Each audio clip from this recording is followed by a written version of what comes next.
You know me, right? I only have one thing to say and one thing only. How about them Cowboys? The Stephen A. Smith Show in the house. You didn't think I was going to take this day off, did you?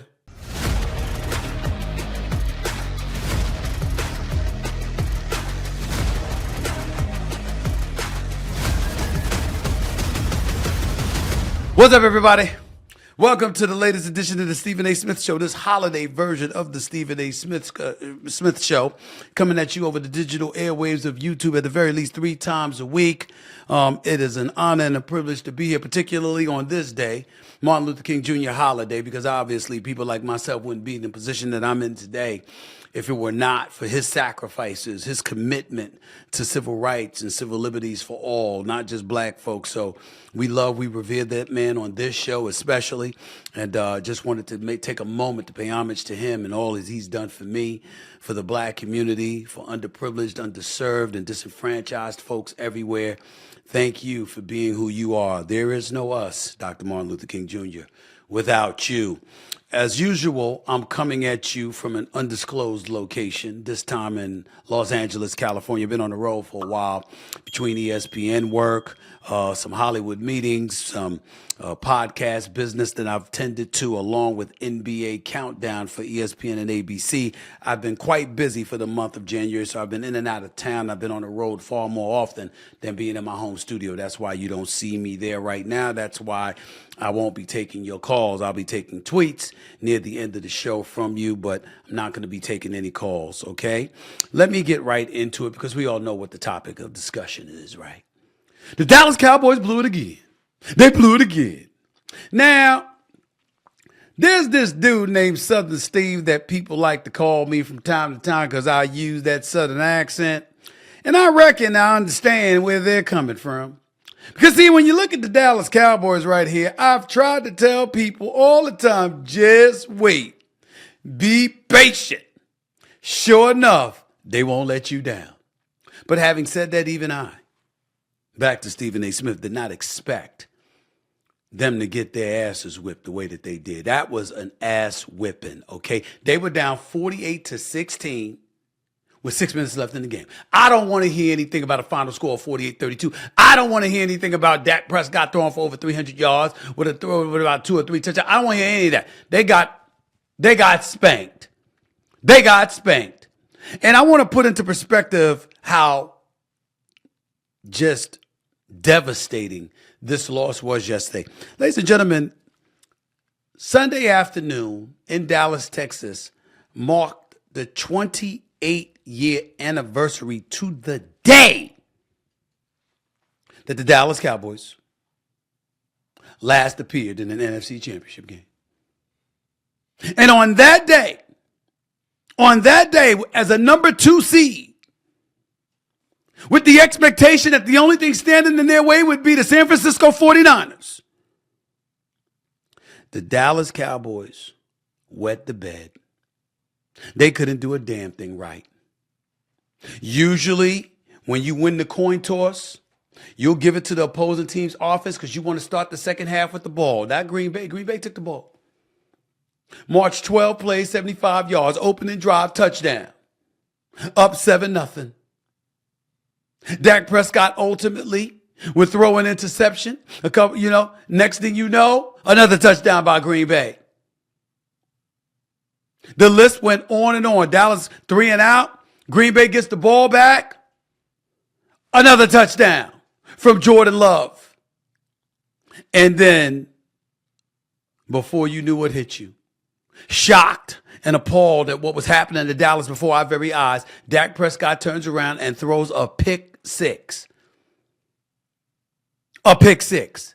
This cat Savage picked it up, scampered into the end zone. They missed the extra point, but Green Bay is still up 27-0. It was so bad that at halftime, Jimmy Johnson, noted analyst on Fox Sports, because Fox was carrying the game. At halftime, Jimmy Johnson looked like he was damn near ready to have a stroke. He'd lost it. And he was going off, and Michael Strahan, my buddy, tried to play around and jump on the ground and do some push-ups. He was so inspired. He was so ready. But Michael Strahan, Jimmy Johnson wasn't playing. He lost it. Because once again, Jimmy Johnson was just a week or so removed from being finally inducted into the Ring of Honor. Damn near 30 years too late as far as I'm concerned, but that's neither here nor there. And everybody was talking about how the curse had been lifted, the curse had been lifted. Hell, even I got caught up in the noise. Not believing the Dallas Cowboys would go to the Super Bowl, but at least believing they'd go to the NFC Championship game. I even got caught up in all of that. And what happened? You know what happened? The Dallas Cowboys stunk up the joint. Dak Prescott looked like a petrified puppy. CeeDee Lamb couldn't get open. Brandon Cooks was a non-factor. Ferguson, the tight end, made a couple of good catches. Tony Pollard made a couple of good runs, but that was all. They looked completely out of sync and couldn't get anything going against a Green Bay's defense that was considered vulnerable, particularly against the pass. But I got news for you. Having said all of that, I don't blame anybody as much as I blame Dallas's defense led by Dan Quinn. Dallas was so bad yesterday. Not only do I think that Dan Quinn should be immediately eliminated as a head coaching candidate in Seattle or anywhere else for that matter, but I also believe, guess what? If the Dallas Cowboys moved on from Mike McCarthy, Dan Quinn would end up without a job. And guess what? I can't knock it. Did you see some of the plays? Did you see when this cat Musgrave scored this touchdown? Did you see him scamper down the right sideline? Fox had to zoom out so it would show that a Dallas Cowboy defender was in the vicinity. There was no one around. They were completely hoodwinked. Ladies and gentlemen, if you're the Dallas Cowboys, if you're Jerry Jones, you got to go get Bill Belichick. You got to go get him. You got to go get him. You can say whatever you want. You can point to how putrid the New England Patriots have looked since Tom Brady departed. You can point to the lack of development in Mac Jones because Matt Patricia and Joe Judge was an offensive coordinator last season and Bill O'Brien couldn't fix the mess that they created this season. You can point to all of that. Let me tell you something right now. Devin McCourty said it best on NBC yesterday. Standing right next to Jason Garrett, the former head coach for the Dallas Cowboys. Standing right next to him. You know what he said? Quote, if that's Bill Belichick team, that don't happen. You don't see missed assignments. You don't see dudes utterly clueless schematically because Matt LaFleur is running rings around you as a coach. You don't see any of that. Okay? And after what I saw yesterday from the Dallas Cowboys defense, which has never been a problem in New England over the last 4 years, by the way, I don't see how you can't go get Bill Belichick. Dallas's defense yesterday against the Packers, 0 sacks of Jordan Love, 0 takeaways, allowed TDs on 6 of Green Bay's first 7 possessions, allowed 60% third down conversions, allowed 4 Packers touchdowns and 4 red zone trips, and allowed 415 yards of offense on only 54 plays, which was 7.7 yards per play. That's what Dallas's defense allowed yesterday afternoon. How could you not go get Bill Belichick? How could you not go get him? I understand you thinking Jim Harbaugh, but here's the difference. Jim Harbaugh will want and will warrant complete control of operations for an NFL team because he's a reigning defending national champion who had success on the NFL level in San Francisco in his 4 years, taking them to 3 NFC championship games and a Super Bowl appearance, one that they might have won if Colin Kaepernick and his crew had not run out of time against that Baltimore Ravens squad. All of those things get taken into consideration on top of the resume that he's accumulated at Michigan.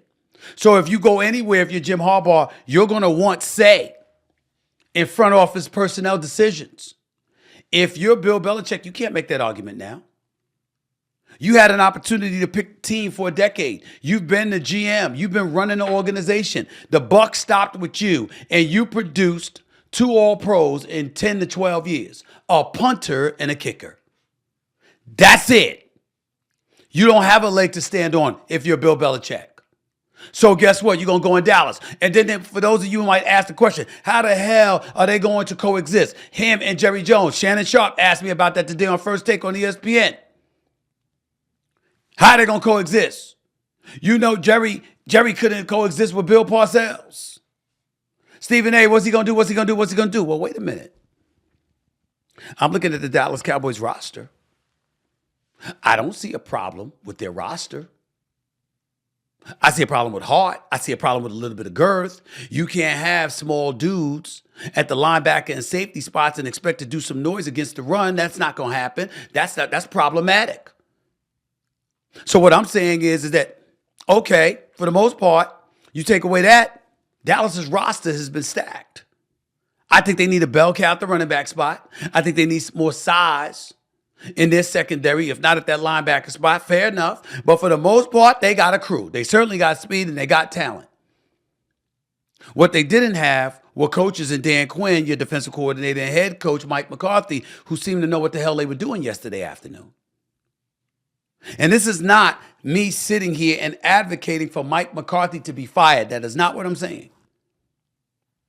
I'm not advocating for Dan Quinn to be fired. That is not what I'm saying.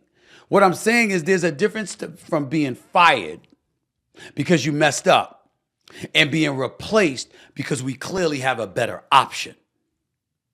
Bill Belichick is a 6-time champion. Bill Belichick knows a thing or two about winning. Bill Belichick was a defensive coordinator and a champion at that position before he became a head coach.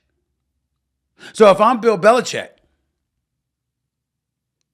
okay, if I'm the Dallas Cowboys, damn right I go get him. If I'm Bill Belichick, I want them to come get me. Bill Belichick for America's team, coaching the Dallas Cowboys, who can't seem to get out of their own way and can't even make an NFC championship game, let alone a Super Bowl appearance. I get an opportunity to have that man. And oh, by the way, what do you mean they can't coexist? Bill Belichick hates to talk. Jerry Jones loves to talk. So if you're Bill Belichick, like, wait a minute now, he can do all the talking.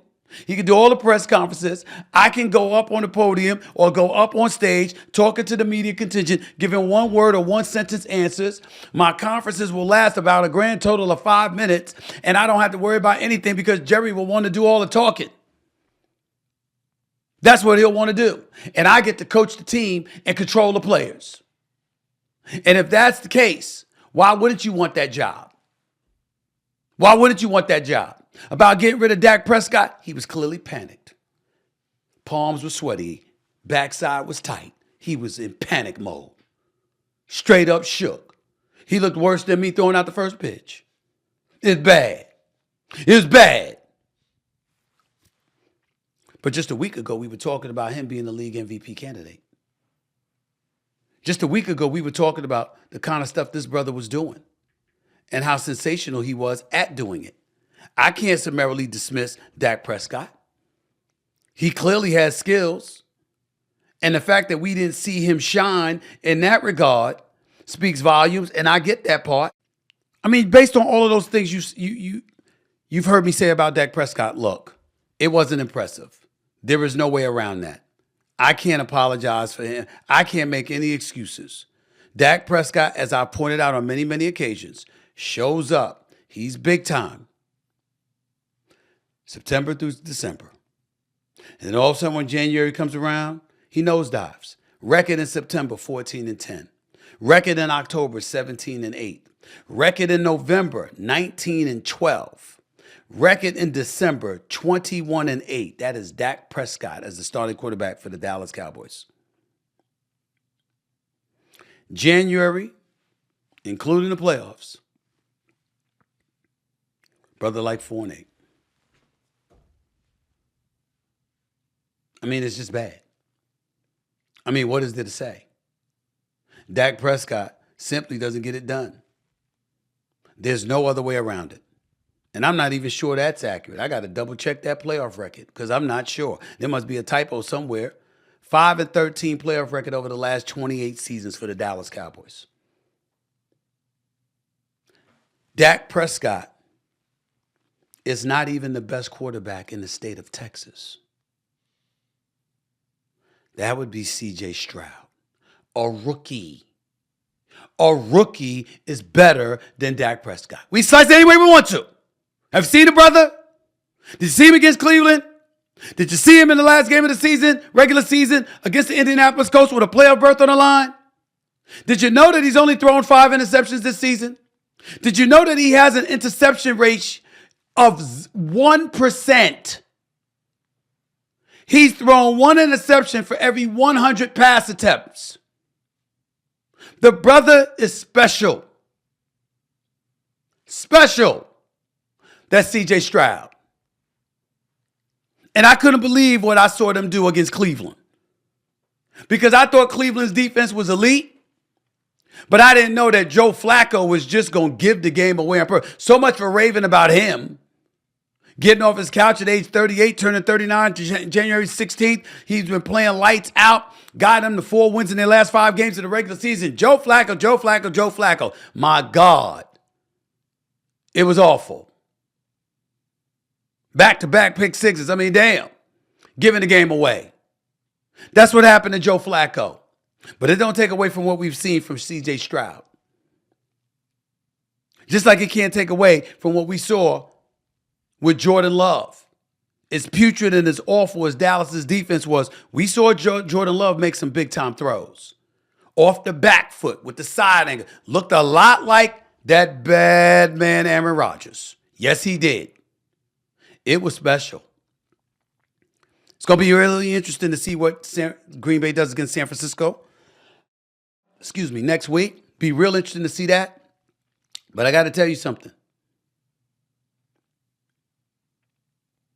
That's next week. Right now, it's about the Cowboys. And if you Jerry Jones, 81 years of age, 36 wins over the last 3 seasons, second only to the Kansas City Chiefs.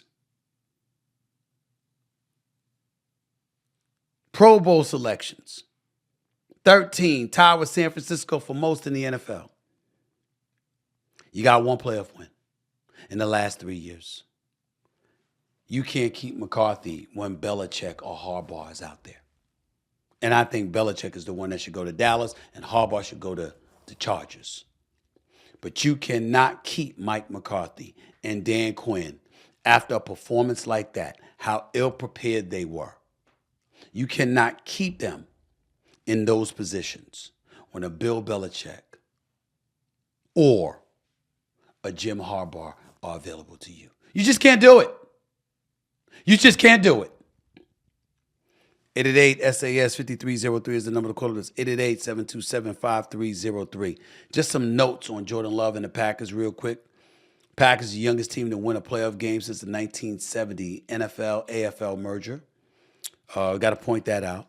Got to point out that Jordan Love had a passer rating of 157.2 yesterday. 272 yards passes, 3 touchdowns, not a single interception. We got to look at how similar that is to C.J. Stroud. He also had a 157.2 rating with 274 yards passing and 3 touchdowns. Their stats are almost identical over the weekend. We got some new, fresh, young blood here. Jordan Love can ball, y'all. Life in Green Bay is going to be pretty cool without Aaron Rodgers. If this brother continues to look like that. Last 9 games, dating back to November, Jordan Love has 21 touchdowns and just 1 interception. And on 3rd downs since week 9, the brother's got 13 touchdowns and not a single interception. Since week 9. I just can't say enough. I can't say enough about Jordan Love. I can't say enough about C.J. Stroud. I don't have anything nice to say about Dak Prescott today. Other than you don't get rid of him because he's better than most. But you certainly put a new system around him and you do what you can to elevate his level of play, which means to stop kissing his ass and pacifying him. You give him everything but a pacifier and a bib for crying out loud. Dak Prescott has some things to say. Personally speaking, I don't want to hear from him. But I'm assuming some of you do.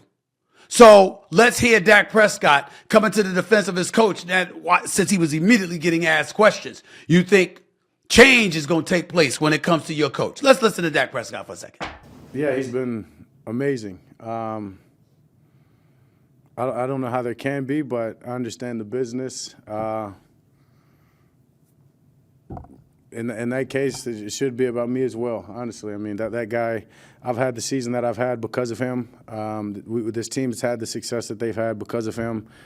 And I understand it's about winning the Super Bowl, and that's the standard of the league and damn sure the standard of this place. So I get it, but add me to the list in that case.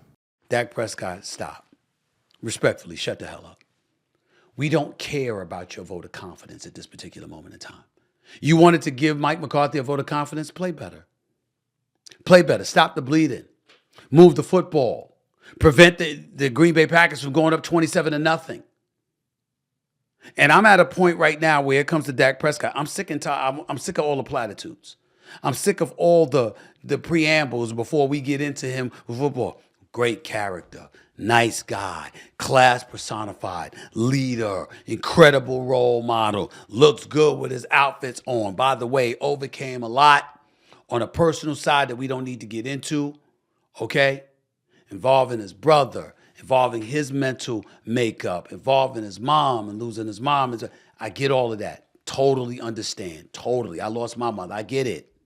I get it. But can't we just talk football? There are people out there who root for Dak Prescott and let that rooting interest get in the way of their objectivity in terms of highlighting what the hell they see. Play like garbage. Play like garbage. Plain and simple. There's no way around it. There's no way around it. And we need to say that and leave it at that. And as it pertains to Jerry Jones, y'all saw what he had to say, right? I know y'all did. And people are getting on him, but I'm going to say this to you. I don't know why you would do that. Why bother? Why bother? I'm looking at Jerry Jones, and this is the quote that he said. I haven't thought 1 second about it, meaning coaching change or anything like that. My whole thought process was getting ready for a playoff game here next week. I am amazed to be sitting where we are right now. That's just one of a few things that Jerry Jones said. Amazed. How about appalled? How about disgusted? How about wanting to throw up? Jerry Jones has got to change coaches. Not because Mike McCarthy wet the bed this one Sunday afternoon during the playoffs. It's because Bill Belichick's available. And Jim Harbaugh's available.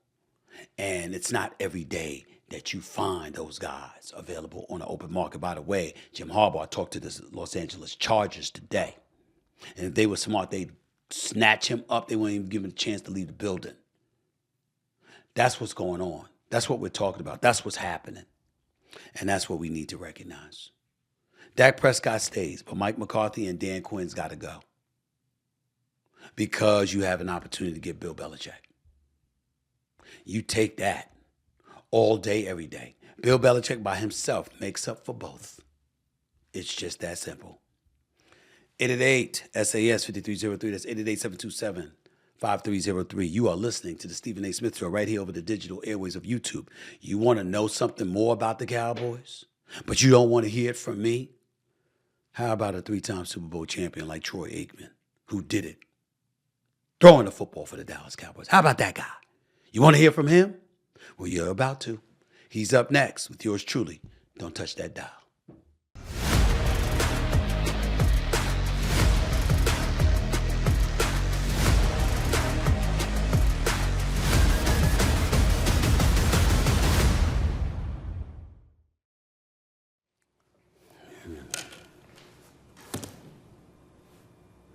What's that? What you put in the desk box on my desk for? Open it. Just open it.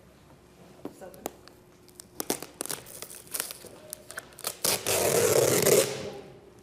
Man, you couldn't have opened it for me? What?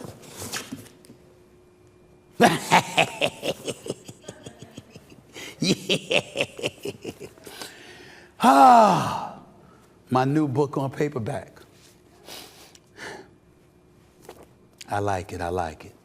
I like it. I like it a lot. It works for me. It works for me. Y'all see this. New foreword and all. Stephen A. in paperback, straight shooter, memoirs, second chances, and first takes. I haven't gotten over that picture. It does look pretty smooth. I must say so myself. It's a bestseller. I'll hold on to this. Hope you go out and get it. Thank y'all so much for the love and support. Wouldn't be here without you. Thank you. Thank you. Thank you. Welcome back to the Stephen A. Smith Show. As promised, the man himself. He's a three-time Super Bowl champion. He's a Hall of Famer. He's one of the greatest quarterbacks in history. I know he's one of the greatest quarterbacks in the history of the Dallas Cowboys. I can tell you that much. He also does an outstanding job for ESPN on Monday Night Football. The voice of Monday Night Football, the one and only Troy Aikman, is right here. What's going on, buddy? How you doing? How's everything? I'm good, Stephen A. Thank you for having me on. Well, first of all, are you good? Are you really good? Because I know that as a guy that's won championships with Dallas, you certainly don't root against them. And I'm just wondering, how are you feeling after watching that performance from the Dallas Cowboys yesterday afternoon? Yeah, I think I'm like the rest of America. Just really didn't see that coming, and I know what the history has been for the Cowboys. I did feel going in that Matt LaFleur would have a game plan that gave them a chance. And I thought early in the game, there would be a few opportunities that we would see that they would create some big plays. I thought they might be able to keep it close up until halftime, but eventually the Cowboys would break away and probably win fairly handedly. Obviously, that didn't happen. It was a shock. I don't know that anyone really knows the answer, Stephen A., because if you look at it, it hasn't mattered really who has been the head coach, who has been the quarterback. There's just been disappointment in the postseason. And not only disappointment, anytime you lose, there's disappointment. But it's been to where they haven't played up to the level that we're accustomed to seeing of them in the regular season. And for the most part, you know, they haven't shown up in some of the big games. And I think that's the maddening part for so many Cowboys fans and probably for the organization itself. I can imagine how you felt, but I'll ask anyway because I knew how he felt inside, but to see Jimmy Johnson at halftime yesterday on Fox talking to the Dallas Cowboys the way that he did, the disappointment was flagrant. The disgust was evident as well. It was clear. It's not hyperbole to sit up here and say the Dallas Cowboys looked inept, they looked ill-prepared, and Jimmy Johnson was echoing those words. What was it like to watch him like that? Yeah, I agree. I'm glad you asked about that because I texted with some people after I watched it. And a lot of times on television, as we know, we see analysts that will react, and it's really for show or for television. This was as upset as I've seen Jimmy, and I've been around him a lot, you know, of course, over the last 25 years since he left Dallas. This was as upset as I've seen him since I played for him. And that was the coach. I always kid him about the fact that he's really changed over the years. He's not nearly as intense, but that intensity that we saw as players when he was our coach, that's what America saw in his halftime talk to the team. And he meant it. And when Strahan reacted to him the way that he did, thinking Jimmy was half joking, I could tell that there was no joking about it. He was serious. He was as embarrassed, I think, by the performance up to that point in that ball game as any one of those coaches might have been that were in that locker room themselves. What did you see, Troy? Did you see a team that was ill-prepared? It's one thing when we see mistakes here, whatever, but I'm talking about wide receivers. Musgrave, you saw Dobbs, you saw others wide open. I mean, literally, you had to zoom out. I was explaining that this morning on television. You had to zoom out the camera shot to see people in the vicinity of a Green Bay wide receiver. The defense was nowhere to be found on several occasions. What are we to make of that? Well, I do think there's a lot of carryover, of course, with Matt LaFleur and what they're doing in Green Bay compared to what Kyle Shanahan is doing in San Francisco and the success that the 49ers have had recently against the Cowboys. And that's why, quite honestly, I thought there would be opportunities for Green Bay in that game for some big plays. I hate the easy thing is to react to what happened and then say, well, they were poorly coached or they were poorly prepared or whatever it might be. Not that there might not be some truth in that, but obviously is a evaluation that has to take place and go back and watch the film. There were blown assignments. Was it that they weren't prepared for some of those things that they saw in that game, or was it simply that there were some mistakes made on the player's part? Either way, the results are the results. This is just another one of those years where they've got to stomach this throughout the entire offseason. And will there be changes? Might there be changes? That's the million-dollar question. And right now, I didn't think any way going into that game that Mike McCarthy's job was in jeopardy. I know coming out of it, just don't know where exactly they turn if they decide to make a change. For me, let me say this is the last point, and then I'm going to move on to these other games because obviously you got a game to call tonight for ESPN, thinking about Tampa Bay and Philadelphia. Obviously, I'm looking forward to that game as well. And of course, Pittsburgh and playing Buffalo because that game was postponed today because of inclement weather, blizzards practically in the city of Buffalo. But before I move on from the Cowboys, my last question about it is this. When I sit up there and I talk about Troy, there needs to be a change. I'm thinking about a couple of things. Number one, I know Jerry Jones a little bit. He's 81 years of age. He's been speaking about his own mortality. That's number one. Number two, I'm thinking about the level of ineptitude we saw yesterday. Number three, and most importantly, it's not really about firing Mike McCarthy, who's won 12 games each of the last 3 seasons. It's about a 6-time Super Bowl champion being out there available in Bill Belichick, of course, and a reigning national champion and Jim Harbaugh, who actually coached for 4 years in the NFL, coached the San Francisco 49ers to a Super Bowl appearance as well, both being available. It's not really about McCarthy as much as it is about the individuals qualified to replace him who've enjoyed just as much, if not more, success than him. What do you say to that? Well, what I would say to it is when Jason Garrett was fired, the logic or the rationale behind it was essentially what you just laid out, that there's an opportunity to bring in a guy like Mike McCarthy, who had won a Super Bowl, had won a lot of games, there in Green Bay. And so you bring in a head coach with that kind of pedigree that can help get you over the top. So what we do know is there are no guarantees. I understand the Bill Belichick argument, and if there were a change, it would seem like that's the one that makes the most sense. I've heard some say that, well, could Jerry work with Bill? My answer to that is, he worked with Bill Parcells. He gave up a little bit, but I don't think Jerry gave up as much as what a lot of people would suggest. And I don't know that he would have to give up anything now because Bill Belichick is interested in two things. One, he wants to set the record. And then two, he wants to win a Super Bowl without Tom Brady as his quarterback. And in Dallas, he would have the opportunity to do both of those things.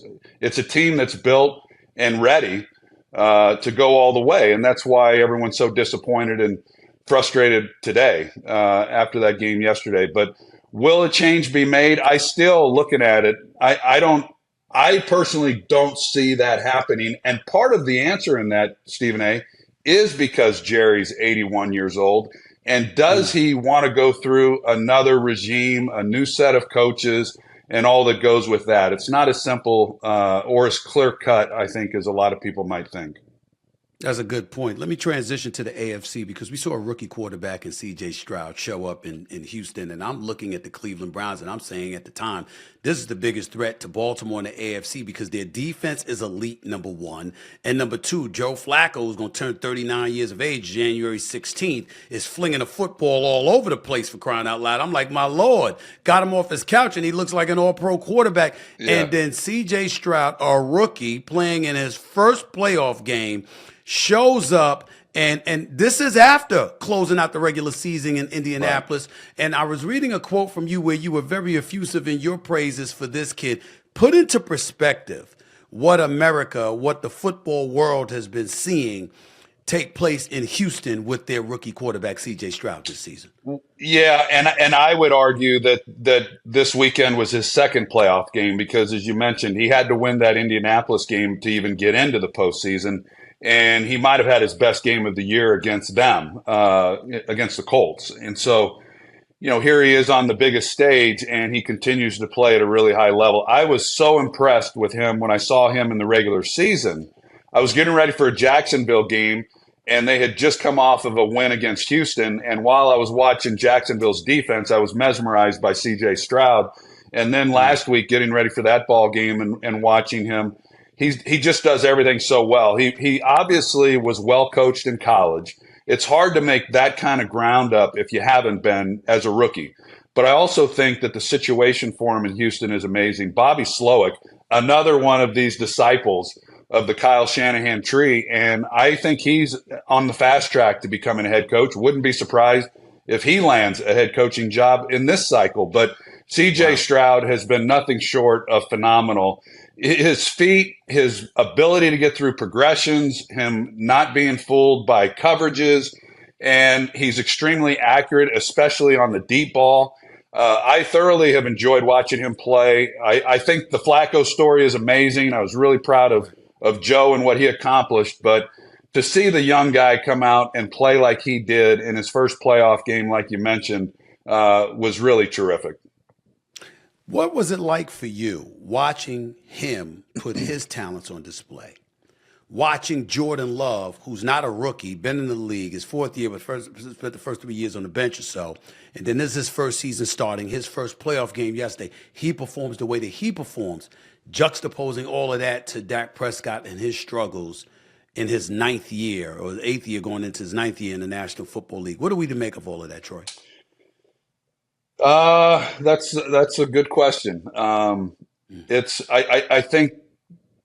I think that's a point that people go to fairly or unfairly, and I don't think it's unfair.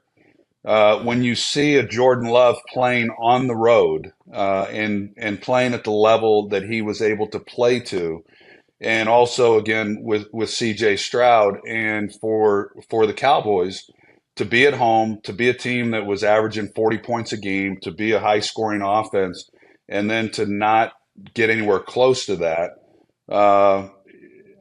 Yeah, I mean it's not good, and it has to be better, and everybody knows that it has to be better. But how does it get better is the part that nobody really quite has the answer to.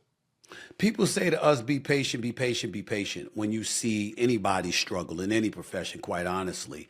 But for a guy as experienced as you, as knowledgeable as you, does there come a point in time where the die is cast, where you say, okay, this is who they are? Like when I think about Dak Prescott, it's like, you've been in the league long enough. Okay, you September, October, November, December, you're balling. January, all of a sudden, it's a struggle. Do you get to a point where you say, okay, you've changed the coach, all right, maybe it'll be better, all right? You change the offensive coordinator, it'll be better. Or when do you get to a point where you're like, this is who that person is, and ladies and gentlemen, that's just the way it goes?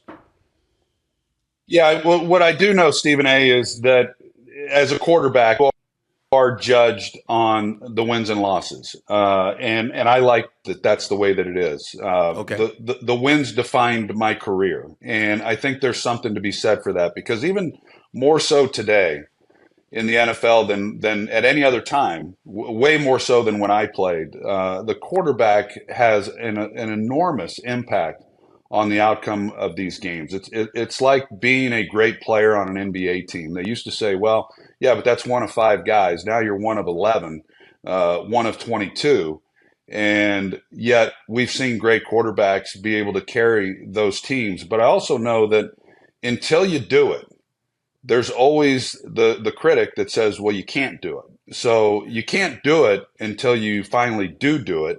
And so that's the question I think that everybody has to ask themselves. There are those guys who struggled for a period of time and then were able to win. And the guy who comes to mind right away is John Elway. They had struggled. They hadn't won in the Super Bowl. They'd gone 0 for 3. And, late in his career is when he was able to finally, get over the hump and then won back-to-back Super Bowls. So can it happen? Absolutely it can happen. But I think as an organization, those are the questions you have to ask yourself. And I think the people that are within those teams, they know better than anyone because they're around those guys on a daily basis. But unfortunately for Dak, and I've heard you throughout the day and at other times, we all love Dak. We love what he represents. But at the end of the day, it's, he's paid, everyone is paid to win. And it's a bottom line business, and they all understand that.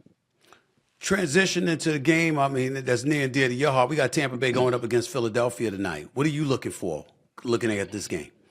Well, I'm looking quite honestly to see if Philadelphia can start fast, and that's very cliche in our sport. But in light of the way that things have gone for them, I think it's imperative that they come out and they make some stops on defense. They get something going on offense, because if they don't, it just feels like this is an organization, and has been for 6 weeks, to where there's a lot of rumblings, there's a lot of disarray, and it's not just from what we've seen on the field. I think it extends through the coaching ranks. I think it extends throughout the organization. And it feels like if they do not get off to a good start, that this could implode right in front of our eyes, like we've seen over the last several weeks. And Tampa is riding a real high. So we had the game week 3. It wasn't close. Philadelphia got after them really good, but these are two totally different teams. That game has no relevance in this one. And Baker Mayfield is a great story. Yeah. I love what he's done, and I'm excited. He didn't play well week 3, and I'm looking forward to watching him play, and I hope he plays well. Shocked at all at how Philadelphia has nosedived, or is it as simplistic as, look, they lost both coordinators to Arizona and Indianapolis respectively, and they're both head coaches there now in Steichen and Gannon. And then, of course, Jalen Hurts hasn't been 100% healthy. Now A.J. Brown is going down. They lost Dallas Goedert at one time during the season when he got hurt during the Dallas game. There's been a plethora of injuries, plethora of issues, et cetera, et cetera. But is that your explanation for the nosedive they've taken and losing 5 of their last 6 regular season games? Well, or is there something else that stands out? Yeah, I think they do miss their coordinators. That's hard. It has not been smooth throughout the year on either side of the ball. So I do think that is a factor. But let's remember, they were 10-1. So they were positioned, even with the change of the coordinators. They went through a gauntlet of games where they had Miami, they had Dallas, they had Buffalo. Then they, of course, and they won those games. They won that stretch of games, and then they had San Francisco and then Dallas again. And those were not close games, but it was kind of like, okay, that's fine. I mean, the fact that they had weathered some of those other games and found ways to win, I was impressed with that. But it just then felt like there was an overreaction by the organization when they replaced Sean Desai with Matt Patricia. And I don't know that we'll ever know the answer, but it didn't feel to me like that was Nick Sirianni's decision. Maybe it was, but it didn't seem to me that it was. And then I think everybody kind of started questioning, what are we? And we've seen the results of that. So I think there's just a lot more to it than saying, well, it's the coordinators or, well, it's the injuries. What this looks like for them may not look a whole lot different from what we might see in Dallas. So there's going to be, at the end of the day, here's what I do know is that what happened at the end of the year, Dallas overtaking the Eagles and becoming the number 2 seed, Eagles number 5. None of that really matters. Dallas, even though they won 12 games, the fact that they lost in the wild card round, they're no different than the Carolina Panthers or the Chicago Bears or the New England Patriots. It doesn't matter. When you become an organization, and Philadelphia is the same way, it's either win a championship or go home, and there's no looking at it any other way. And if you do get to the postseason, there's very few teams, next to none, quite honestly, that if you don't win a playoff game, it is a miserable feeling, and you carry that with you throughout the entire offseason. So we'll see what happens tonight. I really don't know what to expect, Stephen A. I don't know if we're going to see the Eagles rebound or not, but I'm looking forward to it. There's a few more questions before I let you get on out of here. I'm thinking it was San Francisco versus Baltimore, and then I watched Detroit. Because that Rams team is a damn good team. But I watched Detroit. Yeah. Detroit looks like something. Dan Campbell has definitely turned that around along with Brad Holmes, the general manager. Got to give credit where credit is due. That's in the NFC. In the AFC, I'm like, no matter who I don't care how great Baltimore has looked. I don't care how great Lamar Jackson has built. As long as Patrick Mahomes is alive, there's a chance. What's your thinking?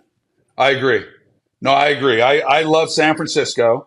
I have for many years. I have said this and I believe it. Kyle Shanahan is the best head coach in football. I think he's the best offensive coordinator, play caller in football. And what they do and the style in which they play, they're built for any type of game that you want to play. And usually they're imposing the style that they want, which is very effective. And so I do like them a lot. Detroit isn't far off of that. And what Dan Campbell's been able to do has been nothing short of amazing. And there's a toughness and a grittiness to them that you just don't see in a lot of teams. And so I like those two teams as well. If I had to pick one, ultimately I'd go with San Francisco.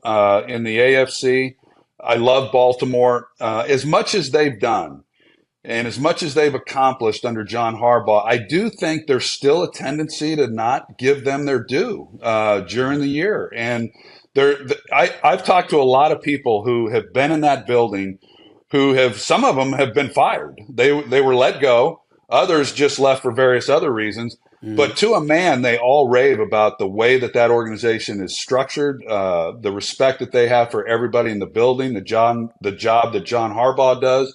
So I like them a lot. I've had them a couple of times now. We're going to have them maybe next week, depending on how things go today. And then Patrick Mahomes, and you can't count him out, of course. So I would tend to go with those two teams as well. But it shapes up for a really great championship weekend when we get to that point, and of course, then once we get to the Super Bowl. Would you roll with Baltimore over Kansas City? I probably would. I probably would this year. I would. I think because Kansas City, they've been so unpredictable in what they're going to be, and that game then, of course, being played in Baltimore. I would go with Baltimore if there was a matchup between those two. Before I let you get on out of here, I want to state for the record, I think one of the luckiest things that has happened to ESPN, especially in my career, was getting you and Joe Buck. Luckiest thing. You. I mean, you guys are. You're the A team. You're the best in the business, no question about it. How has life been for Troy Aikman calling football games? First, initially for many years on Sunday, during Sundays and, before you came to ESPN with Monday Night Football. And now you've established yourself as probably the preeminent color commentator in the national, calling National Football League games. How do you feel about your career on a personal level and what it's morphed and what it's developed into? Yeah, it's Stephen A. It's beyond anything that I could have imagined, quite honestly. When I was playing, first of all, the players in the locker rooms, we didn't talk about going into television. I think most players in most locker rooms around the league now do talk about, hey, I'm going to go into television. There's a lot of opportunity there, and that's not uncommon. When I played, that was not the norm.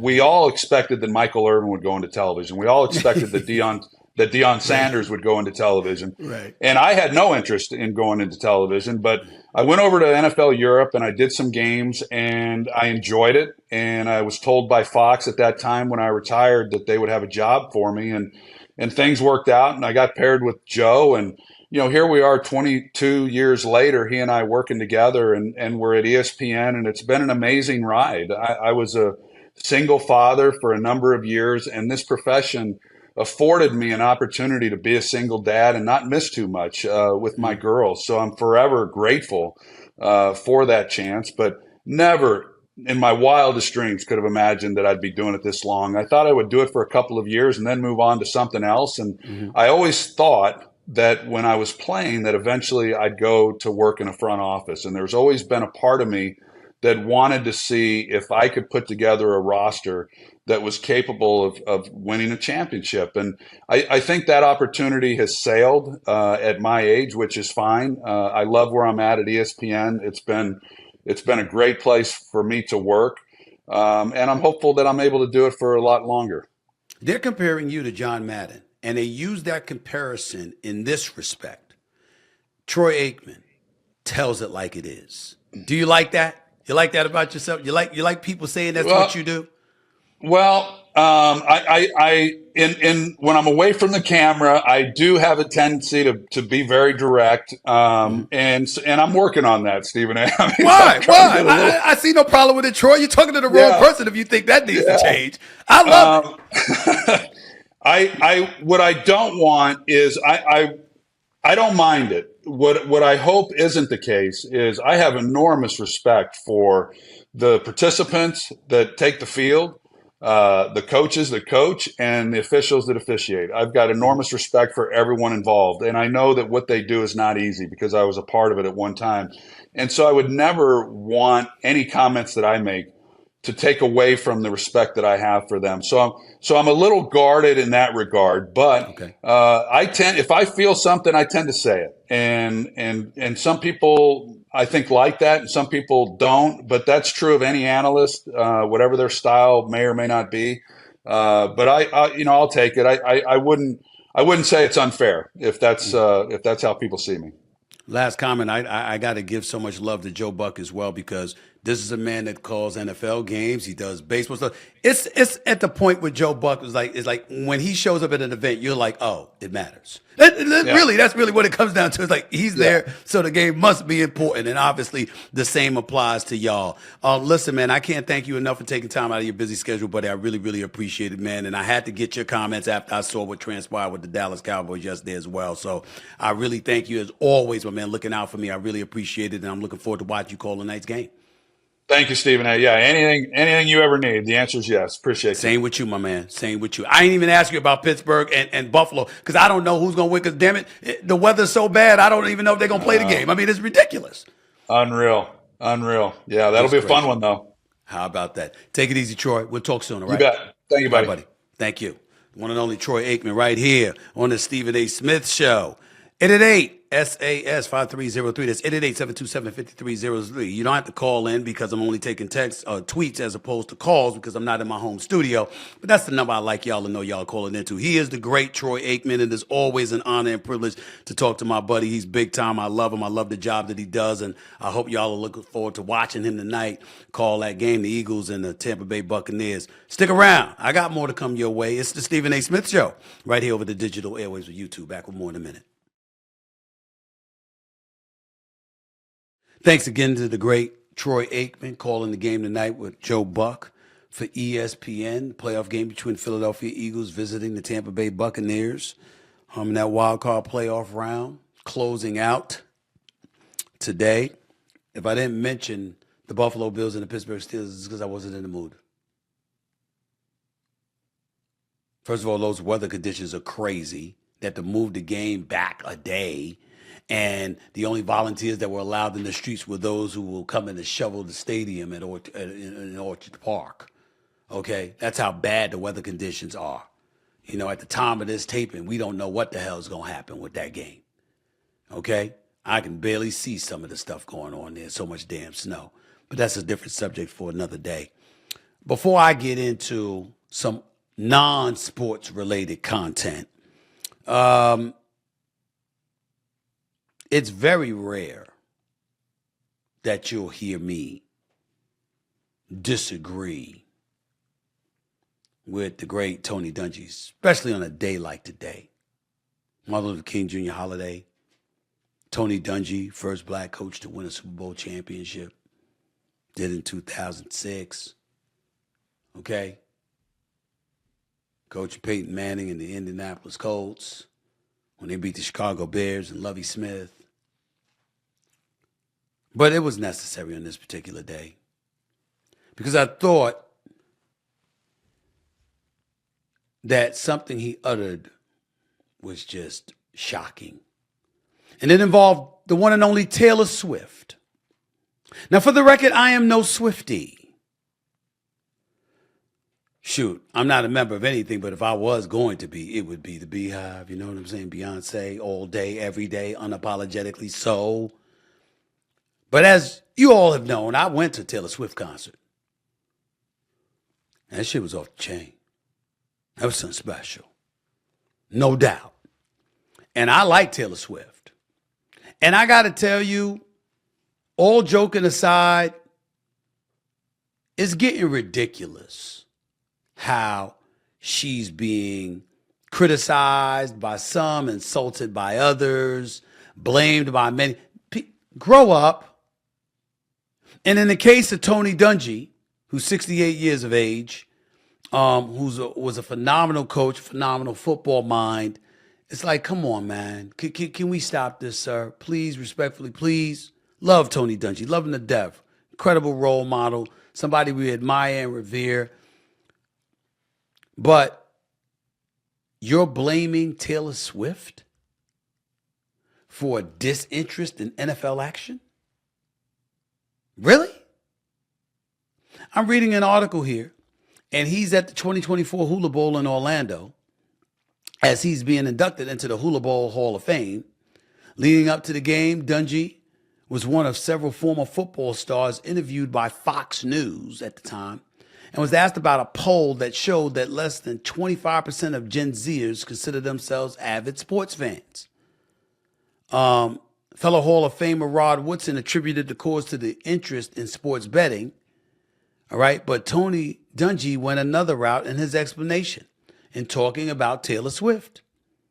He said, I think we'll always have sports in some form or fashion. Some people are disenchanted with it. When asked about the Taylor Swift effect, Dungy said the megastar is an example of why people are not that interested in the NFL. He said, quote, that's the thing that's disenchanting people with sports now. There's so much on the outside coming in. Entertainment value and different things that's taking away from what really happens on the field. What? What? What are you talking about? First of all, there are people who want to come to NFL games because of the entertainment value and want to watch NBA, NFL games because of the entertainment value. Super Bowl weekend, what do you think? You think people ain't interested in the halftime show? You think there ain't going to be additional people packed to come and see Usher perform in Vegas next month? Are you kidding me? Of course that's going to be the case. Let's take it a step further.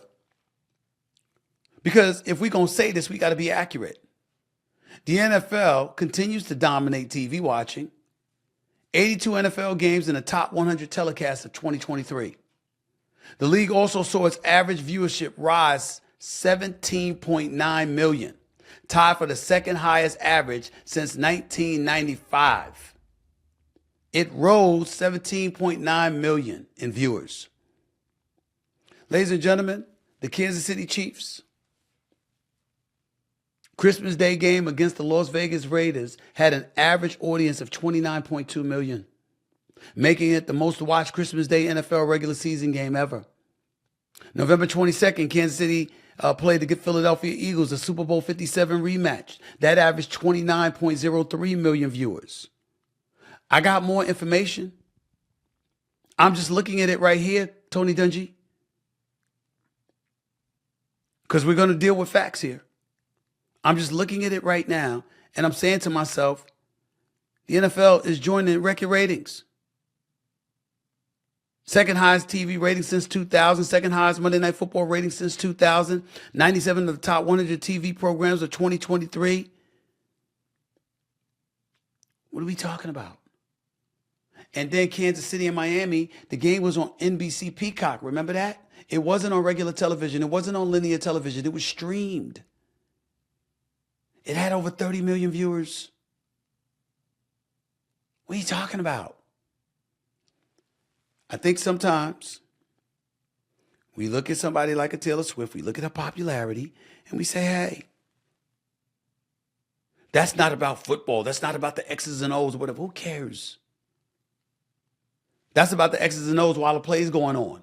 The minute they huddling up, you're looking for something else to show.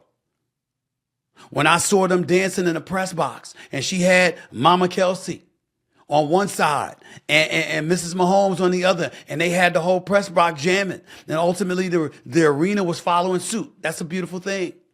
She's clearly dating Travis Kelce. Travis Kelce is an elite tight end, a two-time champion, one of the greatest tight ends in the history of football, who shows up and shows out on most occasions. Why are we hating on this brother?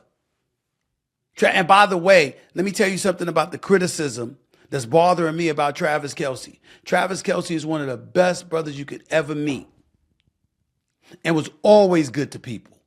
in front of the camera, behind the camera, talking to folks, got a great personality. He's good people. He's a champion. He's a winner. And then people going to turn around in the minute they struggling because your wide receivers are dropping passes. We going to sit up there and dog him. The only criticism I've had of Travis Kelce this year is when he came to the defense of them damn receivers. Like, damn it, we're watching. We see him dropping passes now. You need to stop that. But that's about it. Let that man live his life. Let that man live his life. And if they dating, so be it. That girl just went on tour and generated over $5 billion. I know plenty of people who would date her for that reason. Not to mention the fact she don't look bad. And she's an incredible artist. He could do a lot worse. And so could she. I'm happy for him. If he happy, I'm happy for him. I've known Travis Kelce for years. That's a good brother. Leave that man alone. Let him get his. Leave him alone. And let her get hers. Let her live her life. Her job is to entertain us. She ain't entertaining. I found her to be entertaining at the football games. So don't get me started with how entertaining she was in concert. Leave that girl alone. Let her do her thing. And that includes Tony Dungy. Respectfully. Respectfully. Moving on. Let me transition for a second. It's a little politics. Because we got the Iowa caucuses taking place tonight. With the GOP, we all know that Trump's got that in the bag. Nikki Haley has usurped Ron DeSantis, the governor of Florida. She's number 2 in the polls right now at 20%, eclipsing him. He's at about 16%. This is what happens, Ron DeSantis, when you take on the wrong battles. It's what happens. You fall. Okay? And that's what he's been doing. Been getting himself involved in too much turmoil. And you got some people in the country that view Nikki Haley as somebody that's willing to bring the American people together. Now, don't come close to Trump. And everybody's hoping that ultimately he gets convicted, and that way he's not allowed in office, even though there's no law that says a felon can't be in the White House. So go figure that out. That's neither here nor there. That's not why I'm bringing up Trump. Why I'm bringing up Trump is because I want you all to see some of these sound bites that he's been associated with lately. Because you talk about Biden, if he trips over something, it's national news, and he's the brunt of jokes. If he stumbles, even though he stumbled when he was younger, you still hold that against him. Well, if you did all of that with him, what do you have to say about seeing this from Donald Trump? All I know about magnets is this. Give me a glass of water. Let me drop it on the magnets. That's the end of the magnets. Obamacare is a catastrophe. Nobody talks about it. You know, without John McCain, we would have had it done. But John McCain, for some reason, couldn't get his arm up that day. Remember? He goes like that. That was the end of that. The Civil War was so fascinating, so horrible. So many mistakes were made. See, there was something I think could have been negotiated, to be honest with you. I think you could have negotiated that. All the people died. So many people died. But I was thinking to myself, because I was reading something, and I said, this is something that could have been negotiated. You know, it was just for all those people to die, and they died viciously. That was a vicious, vicious war. Abraham Lincoln, of course, if you negotiated it, you probably wouldn't even know who Abraham Lincoln was. He would have been president, but he would have been president, and he wouldn't have been the Abraham Lincoln. Would have been different, but that would have been okay. It would have been a thing that, and I know it very well. I know the whole process that they went through, and they just couldn't get along, and that would have been something that could have been negotiated, and they wouldn't have had that problem. But it was a hell of a time. And you think of it today, I would have absolutely stopped Putin. He would have never gone in, and he didn't. You know, for 4 years he didn't. Really? Really? Magnets don't work underwater? Where'd that come from? Does it get any more classless than saying a war hero? Somebody who risked his life in service to our country, and former senator who's now deceased, Senator John McCain out of Arizona, that Obamacare could have been derailed if John McCain had raised his hand. I don't know why he didn't raise his hand. You know exactly why he didn't raise his hand. To talk about him with such dishonor, such indecency, really? And then last but not least, Civil War, slavery. You could have negotiated that. And Abraham Lincoln would not have been as well known were it not for that. He's all over the place. He sounds like a screw has come loose in that head of his. It's quite bizarre. I don't hear y'all talking about that much. Why not? Why not? Just asking.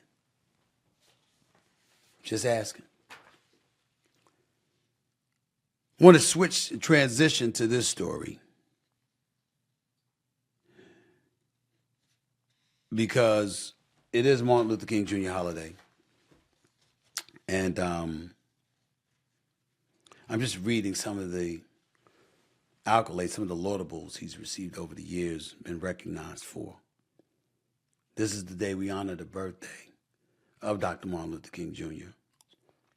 Just giving you some facts. The source of this is Times Magazine, of course. He was the first black person to be named Times Man of the Year. Did you know he improvised part of his I Have a Dream speech? Yes, he did. Yes, he did. Talked about how an assassination attempt affirmed his faith in nonviolence. It would make most of us more violent. To him, it affirmed his faith. Martin Luther King Jr. is the only non-president whose birthday is a national holiday. I remember years ago when certain states, particularly Arizona, was resistant to that. That is no longer the case. Started college at the age of 15, skipped grades 9 through 12, and by the age of 15 was admitted to Morehouse College, prestigious HBCU, of course, in Atlanta, where his father and his maternal grandfather had attended. Youngest person ever to be awarded the Nobel Peace Prize at age 35. That's Dr. Martin Luther King Jr. We sit here today reflecting on the greatness of this man, all the sacrifices that he's made for us, and thinking about some of the things that we get ourselves into. And maybe it's a point of reflection. Maybe it's a time to sit back and recognize the fact that everything doesn't have to be a fight. Everything doesn't have to be a battle. Sometimes one needs to conserve their energy, their momentum, their fervor for things that are far more significant and are far more important than some of the things that we're interested in tackling. I'm talking about myself included. Sometimes when you sit up there and you think about him and step back and think about what he had to endure and what sacrifice he ultimately made, which was his life, for the upliftment and the betterment of people who are disenfranchised and desolate, amongst other things. What do you say? I know that as I sit here today, that's why, even though it's a national holiday, I never take off of work on his birthday, on the day that we honor him, because I want to be active. And I want to make sure that I'm a participant in something that contributes in some way to the betterment of our society as a whole in any small way that I can.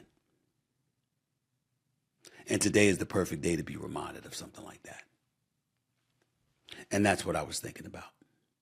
And I just wanted to say that before I went to your tweets to close out the show, because you don't say that very often. or perhaps we need to. That's all I wanted to say about that. Dr. Martin Luther King Jr., long gone but never forgotten. Certainly by people like myself and millions upon millions of others across the world. Just want to take a moment to say that, okay? Before I get on out of here for the day. I'm going to take some of your tweets to close out the show, and I'm going to leave it at that. At Geronimo writes to Stephen A., do you think the Knicks should go after Klay Thompson if the Warriors are willing to trade everyone but Steph? Yes! They can't shoot. If you can get a Klay Thompson, sure, but depends on how much you have to pay and it depends on how much you have to give up. But do I want Klay on my team? Sure, but I don't think Klay wants that. If Klay is not a member of the of the Golden State Warriors, I think the only place he really wants to go is to the Los Angeles Lakers. Where Klay should want to go, however, is someplace like the Philadelphia 76ers, where Tyrese Maxey is your point guard and Joel Embiid is your center. That's what I personally think, but that's just me. At Playmaker writes, between you, Shaq, and Shannon, who's got the best game? Well, what kind of game are you talking about? I don't understand that question. You have to be more specific. If it's basketball, it's Shaq. If it's football, it's Shannon or dogs. Okay? If it's being a journalist and a commentator all rolled up into one, it would be me. What are you talking about? I have no idea. So I'm going to leave it at that. At theoretical_TZ writes, if you were a WWE manager, who would you want to manage?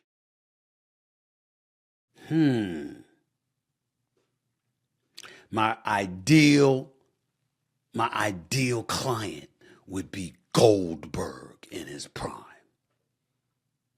Goldberg in his prime. That's what I would say. Somebody else writes, Stephen A., I was thinking of picking up a new suit for a family reunion in a couple of months and know you always look great in one. Can you tell me what all goes into the perfect suit look? Thanks in advance. That's at Greg 16676935520. Look, man, every suit doesn't look the same on everybody.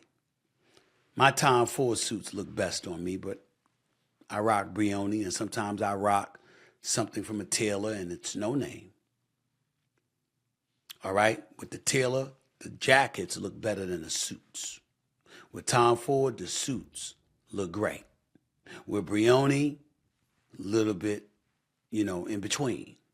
Some look great on me. Others, I'd like to change. That's how I am. But my suit game is my suit game. And then you got to remember, I lost weight. I've lost over 35 pounds. Getting myself in shape and doing what I do. So it's a little bit different now, but I like my suit game. You got to make sure that the material, whether light or heavy, fits you just right. And me personally, I like broad. I have broad shoulders, so you want your shoulders to be a little bit broad as opposed to the shoulders sagging, the suit jacket sagging at the shoulder area. That's not necessarily the greatest look. You want a tie that's not too out there, but that brings and accentuates the suit to some degree, okay? Unless you have on a shirt like this and you just rock a solid tie. But always match. Always make sure your clothes are clean and always make sure they're pressed/ironed. I can't stand a wrinkled ass suit, okay?